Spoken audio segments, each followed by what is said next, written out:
السلام علیکم ورحمۃ اللہ وبرکاتہ۔ بسم اللہ الرحمن الرحیم۔ شروع اللہ کے نام سے جو بڑا مہربان نہایت رحم کرنے والا ہے۔ آج پھر میں آپ حضرات کے سامنے اپنی سٹوری کو آگے بڑھانے کے لیے پیش خدمت ہوا ہوں۔ آج کی میری سٹوری کا موضوع یعنی ٹاپک یہ ہے کہ حضرت آدم علیہ السلام کی پیدائش کس دن ہوئی اور آپ نے کتنا عرصہ جنت میں گزارا۔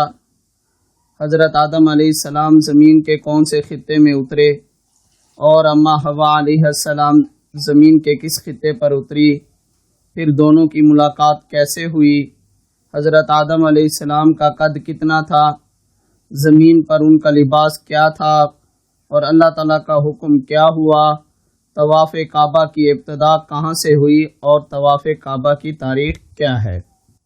حضرت آدم علیہ السلام کس دن پیدا ہوئے۔ حضرت ابو ہریرہ رضی اللہ تعالیٰ عنہ سے روایت ہے، رسول اللہ صلی اللہ علیہ وآلہ وسلم نے ارشاد فرمایا، بہترین دن جس میں سورج طلوع ہوتا ہے وہ جمعہ ہے، بس اسی دن آدم پیدا ہوئے، اسی دن جنت میں رہے، اسی دن زمین کی طرف اترے، اسی دن قیامت برپا ہوگی، اور اسی میں ایک گھڑی ایسی ہے کہ اس میں جب کوئی مسلمان اللہ تعالیٰ سے بھلائی کا سوال کرے تو اللہ تعالیٰ اسے عطا کرتے ہیں۔ عبداللہ بن سلام کہنے لگے، میں جانتا ہوں کہ وہ گھڑی کون سی ہے، وہ جمعے کے دن کی آخری گھڑی ہے، یعنی مغرب سے چند لمحات پہلے کی گھڑی۔ حضرت آدم علیہ السلام جنت میں کتنی دیر تک رہے۔ ابن عباس رضی اللہ تعالیٰ عنہ سے ایک روایت ملتی ہے، آدم علیہ السلام جنت سے 2 نمازیں ظہر اور عصر کے درمیان نکلے، پھر زمین کی طرف اتارے گئے اور ان کا جنت میں قیام آخرت کے حساب سے نصف دن کا تھا، یعنی دن کے 500 سال کے برابر، اس لیے کہ آخرت کا ایک دن اس کی مقدار 12 ساعت ہے اور دنیا کے اعتبار سے وہ 1000 سال بنتا ہے۔ حضرت آدم علیہ السلام زمین کے کس خطے میں اترے۔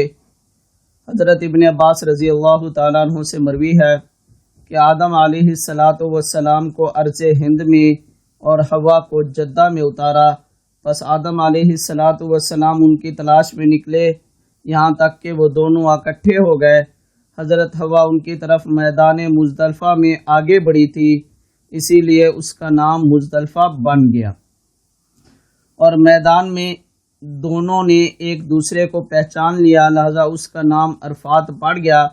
جس جگہ دونوں اکٹھے ہوئے تھے اس کا نام جمع پڑ گیا، اور آدم علیہ السلام کو ارض ہند میں جس جگہ اتارا گیا اس کو بوز کہا جاتا ہے۔ حضرت مجاہد سے مروی ہے، ابن عباس رضی اللہ تعالیٰ عنہ جب ہم کو یہ بات بتا رہے تھے تو اس مقام پر انہوں نے کہا کہ آدم علیہ السلام جب آسمان سے اترے تھے تو ارض ہند میں اترے تھے۔ آدم علیہ السلام کا قد کتنا تھا۔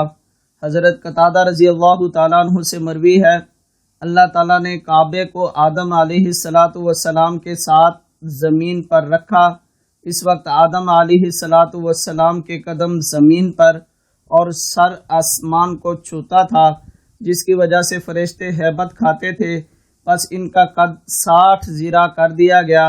جب آدم علیہ السلام نے فرشتوں کی مناجات و تسبیح اور آوازیں نہ سنی تو بڑا رنج ہوا اور اللہ تعالیٰ سے شکایت کی۔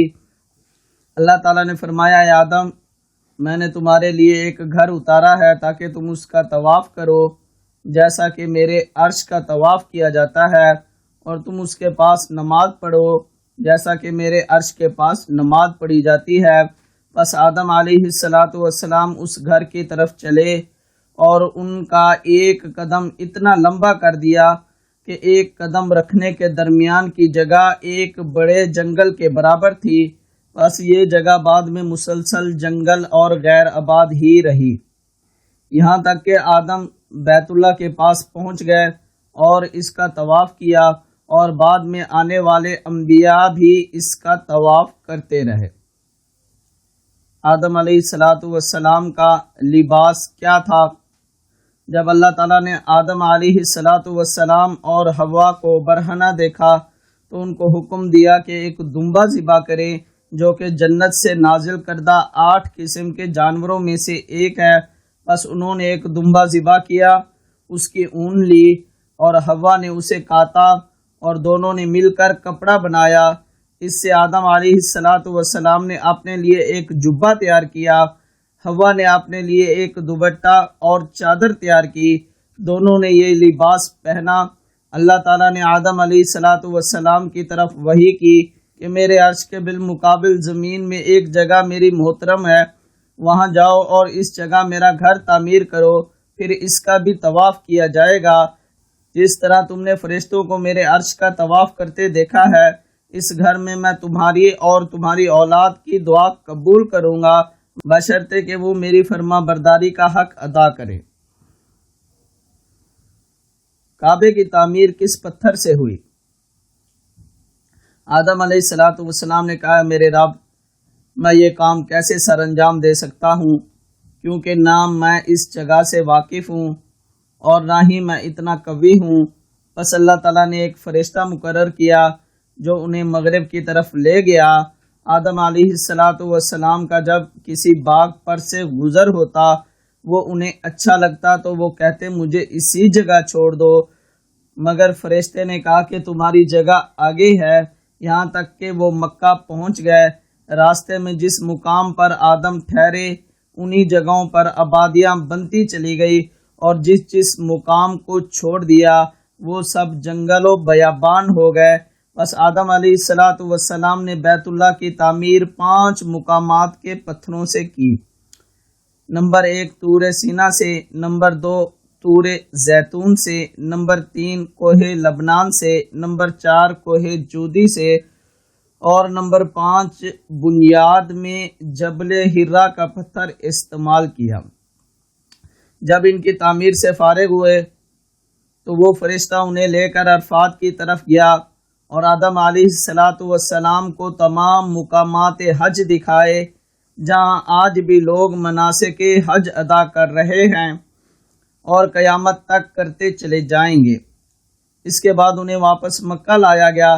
پھر انہوں نے 1 ہفتے تک بیت اللہ کا طواف کیا اور سرزمین ہند کی طرف لوٹ آئے، اور بوز نامی پہاڑ پر آپ کی وفات ہوئی۔ حضرت مجاہد کہتے ہیں کہ ابن عباس رضی اللہ تعالیٰ عنہ نے ہم سے بیان کیا کہ آدم علیہ السلام جس وقت اترے تو سرزمین ہند میں اترے تھے۔ انہوں نے وہاں سے پیدل 40 حج کیے۔ میں نے عرض کیا، اے ابو الحجاج، وہ سوار کیوں نہ ہوتے تھے؟ فرمایا، کون سی چیز تھی جو انہیں اٹھا سکتی؟ اللہ کی قسم، ان کا ایک قدم 3 دن کی مسافت کو طے کرتا تھا، یعنی پیدل آج کا آدمی 3 دن چلتا رہے تو وہ حضرت آدم علیہ السلام کا ایک قدم ہوا کرتا تھا، اور ان کا سر آسمان کو چھوتا تھا۔ فرشتوں نے ان کی سانسوں کی شکایت کی، پس رحمان نے ان کا قد 40 سال کی مسافت کی باقدر پست کر دیا۔ وآخر دعوانا ان الحمد للہ رب العالمین۔